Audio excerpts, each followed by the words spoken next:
विकास आघाडीच्या वतीनं आयोजित संविधान बचाव निर्धार परिषदेच्या निमित्तानं या निर्धार परिषदेचे संयोजक माझे ज्येष्ठ बंधू रमेशदादा गायकवाड, माझे सहकारी कैलासजी गायकवाड,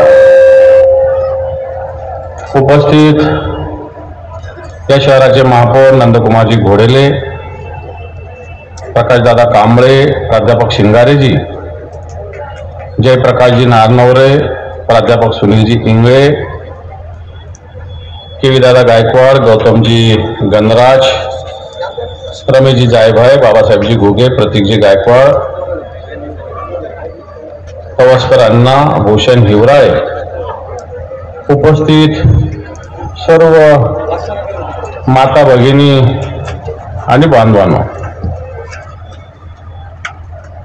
खरं तर मी या परिषदेचा उद्घाटक आहे, पण थोडा आपल्यालाही उशीर झाला आणि मला या निवडणुकीच्या निमित्ताने एक महत्त्वाचं काम असल्यामुळं मी सुरुवातीलाच बोलतो, त्याबद्दल संयोजकाची मी माफी मागतो सगळ्यात आधी. परंतु तशी माफी मागायची गरज नाही, कारण हा माझा घरचाच कार्यक्रम होता. मी आधी बोललो कारण दादा नंतर बोलले काय काही फरक पण नाही पडू शकत. परंतु सगळ्यात आधी मी अभिनंदन करेल रमेशदादा आणि कैलास गायकवाडांचं की आज या ठिकाणी संविधान बचाव निर्धार परिषदेचं आयोजन आपण केलेलं आहे. काही गरज नाही, नको. यांचं अभिनंदन करेल की आज संविधान बचाव अशा प्रकारे एक निर्धार परिषदेचं आयोजन केलंय.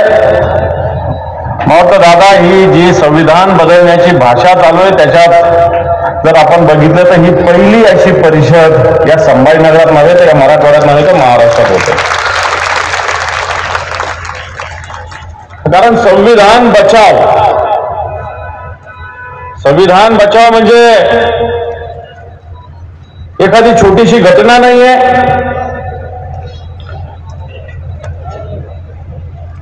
एखादं छोटंसं काही काम, एखाद्याचं घर वाचो, एखाद्याचा रस्ता वाचो, असा हा प्रकार नाहीये. संविधान खऱ्या अर्थानं जर विचार केला की आत्ताच कैलास गायकवाडांनी या संविधानाचं पहिलं पान वाचून दाखवलं. म्हटलं हे जर पान बघितलं, याचा उद्देश बघितला तर आज काय चालू आहे देशामध्ये याचं आपल्याला लक्षात येईल. कैलासजी गायकवाडांनी वाचलं की आम्ही भारताचे लोक, भारताचे एक सार्वभौम समाजवादी धर्मनिरपेक्ष लोकशाही गणराज्य वाढविण्याचा व त्याच्या सर्व नागरिकास सामाजिक, आर्थिक व राजनैतिक न्याय, विचार, अभिव्यक्ती, विश्वास, श्रद्धा, उपासनांचे स्वातंत्र्य, म्हणजे मी जास्त न वाटत, समाजवादी धर्मनिरपेक्ष लोकशाही गणराज्य वाढविण्याचा. मला सांगा, या देशात कुठे समाजवाद राहिला? कुठे धर्मनिरपेक्षता राहिली? रोज हिंदू मुसलमानामध्ये भांडणं लावायचे, रोज वेगवेगळ्या जाती धर्मामध्ये भांडणं लावायचे. हा प्रकार कोण करत असतील तर या देशात त्याचे सत्ताधारी, विशेषतः भारतीय जनता पार्टी हे पाप करतात, लक्षात ठेवा. मी आता एक दाखला देईल की जे आपल्या संविधानाच्या पहिल्या पानावर लिहिलेलं आहे, समाजवादी धर्मनिरपेक्ष. याच्यात काही दिवसापूर्वी पंतप्रधानाचे आर्थिक सल्लागार विवेक देवराय, रमेश भाऊ, पंतप्रधानाचे आर्थिक सल्लागार विवेक देवराय यांनी काही दिवसापूर्वी भाष्य केलं की यांनी असं लिहिलं, असं म्हटलं की धर्मनिरपेक्ष सोशलिस्ट या विषयाचा फेरविचार करण्याची आवश्यकता आहे आणि हा फेरविचार करून या ठिकाणी नवीन संविधान असायला पाहिजे, अशा प्रकारचं वक्तव्य पंतप्रधानाच्या आर्थिक सल्लागाराने व्यक्त केलेलं आहे. टाळ्या वाजवायची गरज नाही. या देशामध्ये वीज कशा पद्धतीनं चालवलं जातं हे मी तुम्हाला सांगतोय. 1998ला भारतीय जनता पार्टीचं राज्य या देशात होतं. त्यात एक व्यंकट चलिया कमिशन यांनी नेमलेले, आपल्याला आठवत असेल, आपण याचा अभ्यास करावा. व्यंकटचलिया कमिशन यांनी असं म्हणलं की संविधानावरती समीक्षा करण्यासाठी हा आयोग नेमलेला व्यंकटचलिया कमिशन. आणि हा कमिशन संविधानाची समीक्षा, जे संविधान भारतरत्न डॉक्टर बाबासाहेब आंबेडकरांनी लिहिलं त्याची समीक्षा. आता माझ्या तोंडात चांगले शब्द येतील पण बोललो नाही पाहिजे. हे हरामखोर लोक समीक्षा करणार बाबासाहेबांनी दिलेल्या राज्यघटनेचं. असं होत असताना RSSचे प्रमुख सुदर्शनजी होते तत्कालीन, यांनी सुद्धा इसवी सन 2000 साली हीच भूमिका मांडली होती. मी का सांगतोय, हे आजचं नाही, जे RSS असतील, भारतीय जनता पार्टी असेल, हे लोक खऱ्या अर्थाने हे संविधान बदलण्यासाठी सातत्यानं काही ना काही निमित्त शोधतात, परंतु यांना संधी या भारताच्या लोकशाहीनं दिलेली नाही. आज जर विचार केला तर 2 वर्ष 11 महिने 17 दिवस 2 वर्ष 11 महिने 17 दिवस सतत डॉक्टर बाबासाहेब आंबेडकरांनी या राज्यघटना संविधान लिहिण्यासाठी समर्पित केलेले आहे. इथं 2 तास आपण बसू शकत नाही.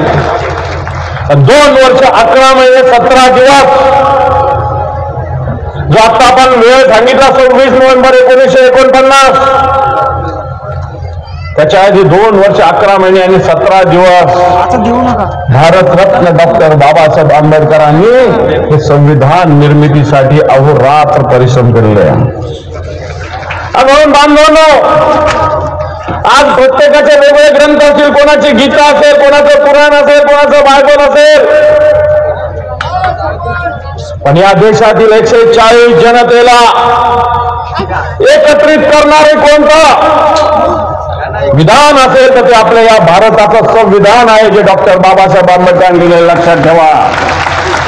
कोणी गीता म्हणत असेल, कोणी पुराण म्हणत असेल, कोणी बायबल म्हणत असेल, हा ज्याचा त्याचा विषय, पण या देशातल्या 140 कोटी जनतेला न्याय देणारं काय असेल तर हे डॉक्टर बाबासाहेब आंबेडकरांनी लिहिलेलं संविधान हे आपल्याला विसरता येणार नाही आजही.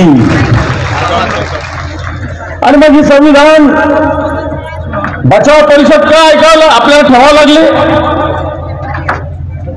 भारतीय जनता पार्टीचे खासदार अनंतकुमार हेगडे यांनी असं म्हटलं, भारतीय जनता पार्टीने आता 400 पारचा नारा दिलेला आहे. खरं तर 545 खासदार असताना मेजॉरिटीला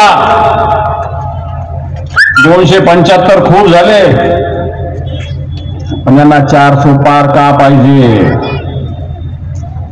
तर या देशात सत्ता नाची तर आपण एखाद्या ग्रामपंचायतीची सत्ता नाची तर बाबा आमचे 11 आहे तर 6 आले तरी चालतात, 7 आले तरी चालतात.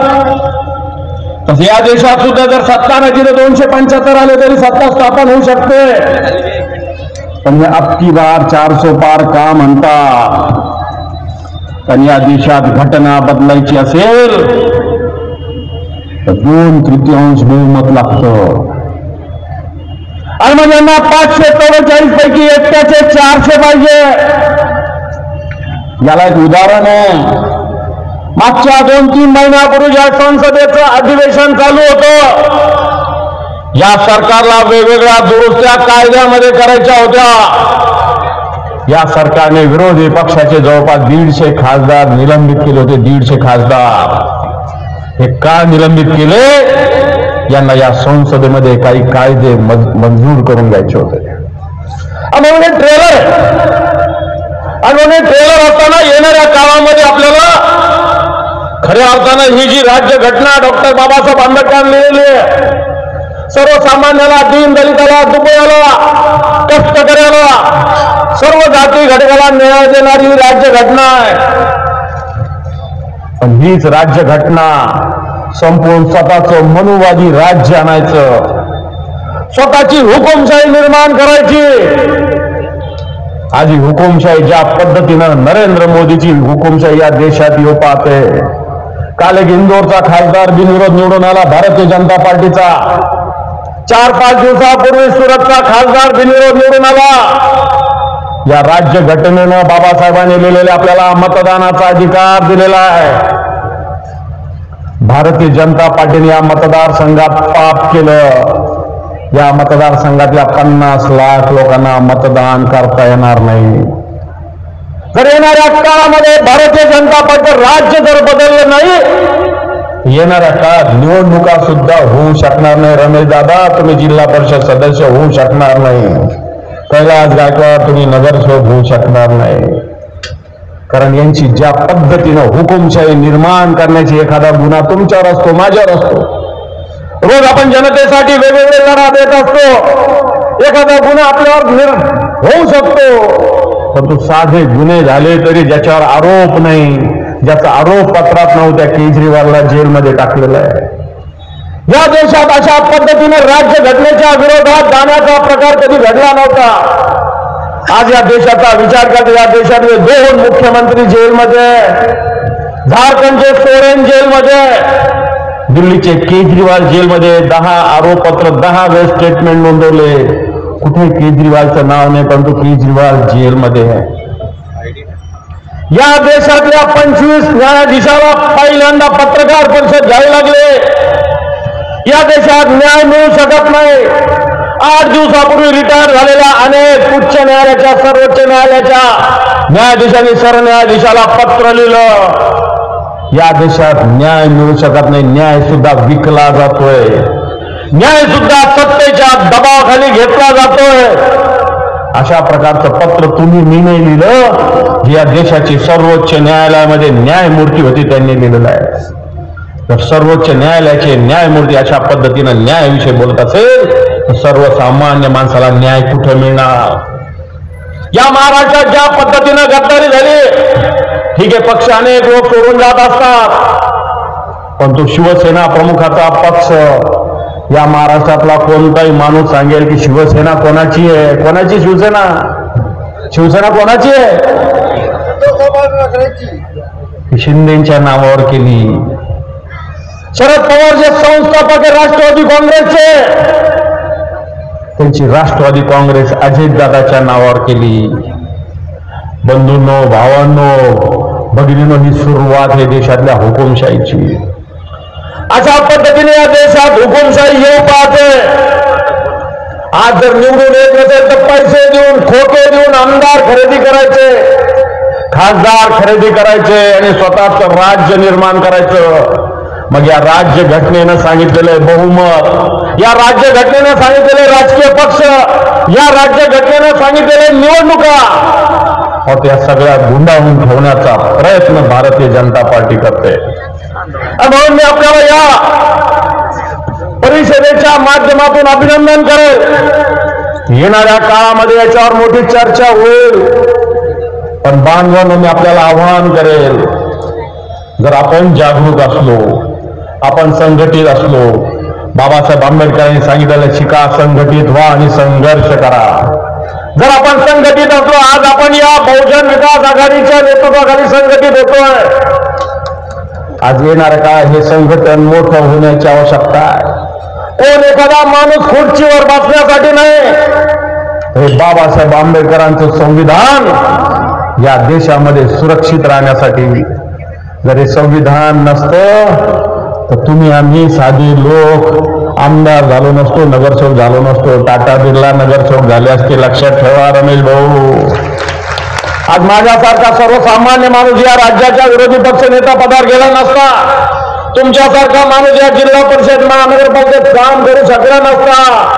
फक्त ही बाबासाहेब आंबेडकरांची राज्य घटना सर्वसामान्याला न्याय देणारी म्हणून आम्ही खुर्चीवर बसलो.